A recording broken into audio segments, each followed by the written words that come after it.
So, sa video lecture na ito, pag-uusapan natin ang tatlong topics under cash and cash equivalent. At ito ang mga undelivered checks, the post-dated checks by the company, at ang post-dated checks received by the company. At ano ang mga adjusting journal entries natin sa bawat topics na ito. At ito po yan. So, paano nag-uumpisa ang pag-issue ng cheque? So, ang cheque ay ini-issue ng company. Pambayad niya ito sa mga pinagkakautangan ng company. Let's say, for example, our accounts payable. So, the company will issue the check to the payee. Then, yung payee, ini-encash ng payee sa bangko. So, the payee will encash the check to the bank. Then, yung bangko, ibabawas na niya ito sa account ng company. I will write down my timeline here.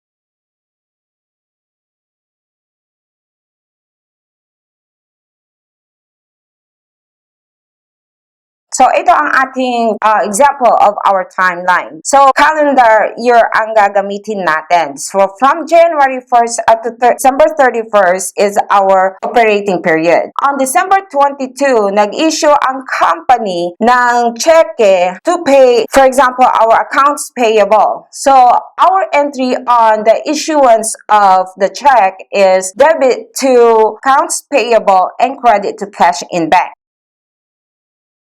So, kapag nag-issue ng cheque ang company, nire-record niya kaagad ito. So, on the issuance of the check, our entry is debit to accounts payable and credit to cash in bank. On the financial statement date, on December 31st, pag mag-prepare ka na ng financial statement ng company, on December 31st, hindi pa ito na-deliver because January pa siya i-deliver kay payee. So, on December 31st, on your financial statement date, ang gagawin natin is to revert back to cash in bank. Kasi hindi pa ito na-deliver sa payee. So, on December 31st, our adjusting journal entry will be debit to cash in bank and credit to accounts payable.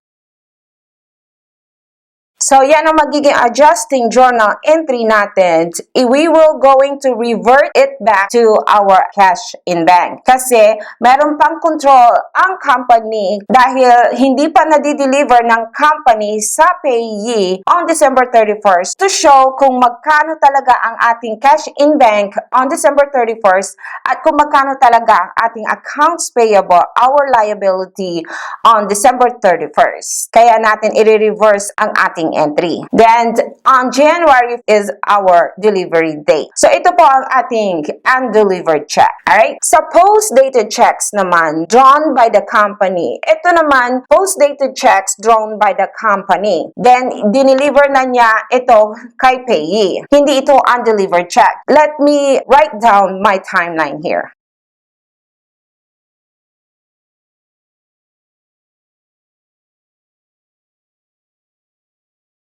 Alright, dito naman sa post-dated checks drawn by the company, ang post-dated check ay dated in the future. Ang ibig sabihin, hindi ito date kung kailan siya in-issue ng company. Post-dated checks, the date is in the future. So, on this example, nag-issue ang company ng cheque to the payee on December 27. The date of the check is on January 10. So, on December 27, nung nag-issue ang company ng cheque, ang entry ng company is debit to the accounts payable. For example, nanggaling ito sa accounts payable and credit to cash in bank.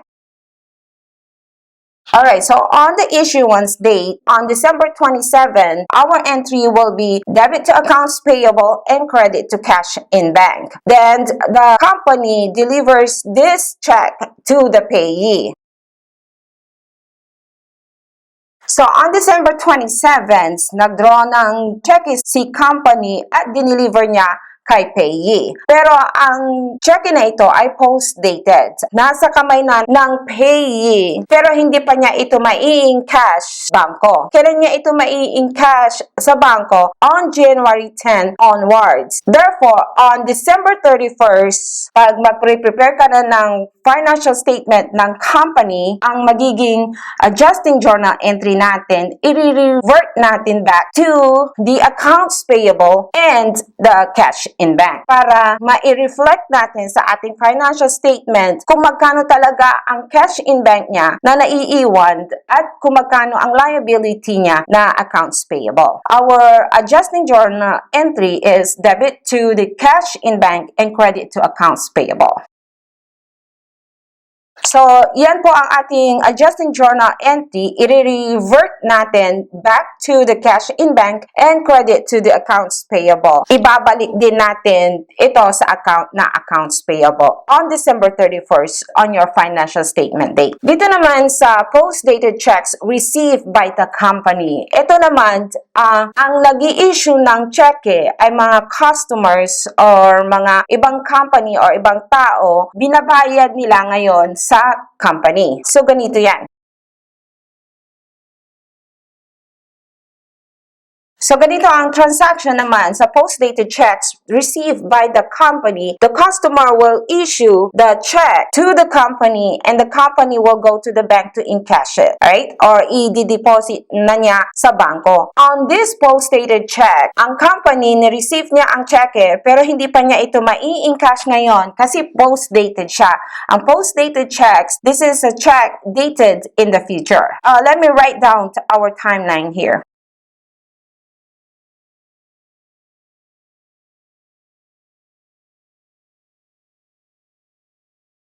So, ito ang ating timeline on the post-dated checks. The post-dated checks is dated January 8 na na-receive natin from the customer. On the transaction date, which is December 23rd, on this example, our entry will be debit to cash in bank and credit to accounts receivable.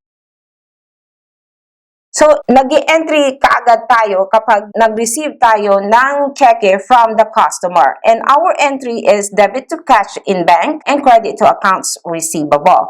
Kahit na nasa kamay na ng company ang cheque na yon, this is a post-dated, hindi pa niya pwedeng in-cash sa bangko. Alright? Kasi post-dated check siya. Kailan niya ito mai-in-cash? Kailan niya ito mai-deposit? On the date of the check onwards, which on this example is on January 8 onward. So, on December 31st, on our financial statement date, ang adjusting journal entry natin will be debit to accounts receivable and credit to cash in bank. Para maipakita natin sa financial statement, specifically our balance sheet, na ang talagang cash in bank natin ay hindi kasama ang post-dated check. Our adjusting journal entry will be debit to accounts receivable and credit to cash in bank. I-reverse lang natin ang ating entry on the transaction date. So, our entry is alright, so ang adjusting journal entry is debit to accounts receivable and credit to cash in bank. Para maipakita natin kung magkano talaga ang ating accounts receivable on the financial statement date at magkano talaga ang ating cash in bank. So, ganito po ang ating undelivered checks, post-dated checks drawn by the company, and the post-dated checks received by the company. Sa undelivered checks, i-reverse natin kasi on December 31st, on the financial statement date, meron pang control si company sa cheque na yon on December 31st. Dahil may control pa ang company, i-reverse natin ang entry natin or magkakaroon tayo ng adjusting journal entry. Dito naman sa post-dated checks drawn by the company, dineliver na niya ang cheque to the payee on December 31st dahil post-dated check ito, which is dated in the future. Ang date of the check is January 10. So, on December 31st, meron pa rin natin control si company sa cheque na yan. So, i-reverse natin, our entry will be debit to cash in bank and credit to accounts payable. So, i-reverse natin ang entry natin on the transaction date or the issuance date. Dito naman sa post-dated checks received by the company, hindi ito cheque ng company. Cheque ito ng mga customers, mga collections natin from the customers. On the transaction date, magkakaroon tayo ng entry agad kapag ni-receive natin ang cheque from the customer. Whether this is post-dated checks or not, mag-e-entry pa rin tayo. On the transaction date, our entry is debit to cash in bank and credit to accounts receivable. On the financial statement date, hindi pa natin ito mai-encash sa bangko dahil may control pa rin ang ating customer. So, on December 31st, on the financial statement date, our adjusting journal entry, i-reverse natin ang entry natin from the transaction date. So, our adjusting journal entry will be debit to accounts receivable and credit to cash in bank. Alright, so ganito po ang ating undelivered checks, post-dated checks drawn by the company, and the post-dated checks received by the company. I'll see you on my next video.